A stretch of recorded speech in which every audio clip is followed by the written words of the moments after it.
Pamirsa rahina sedurung rainan jagat galungan, pemekas umat Hindu sani agama Hindu ngelaksanayang penampahan galungan. Tios ketahnyani krama ngelawar, silih tunggil tradisi sani kantun kelaksanayang, inggih punia nyaryanin sate.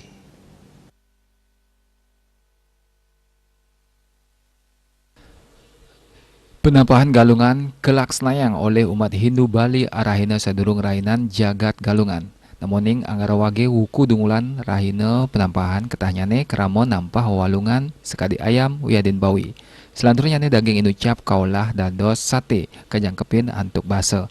Sane merajang tur medaging nyuh makikih. Raris samian kecampur tur kalilit ring katik sate. Sane sampun ke siagayang. Risampun samian jangkep. Sate inucap kepanggang wenten taler sane kagoreng. Ketahnyane sate ke anggen piranti nyangkepin serana Banten tur anggen ajengan majeng keluarga.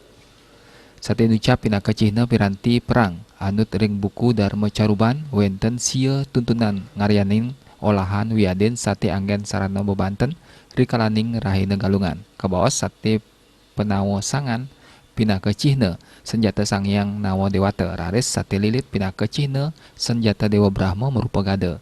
Kruna lilit mungguh ring bahasa Bali mewah Indonesia. Martos ngabungkus sekadi sate lilit inucap daging nyane taler pina kecihna krama Bali tur tusuk sate pina kecihna pahan sane ngarumah ketang. Unteng sate inucap pina kecihna rasa pasikian majang krama antuk sayan rumaket. Agus Cahaya, Bali TV.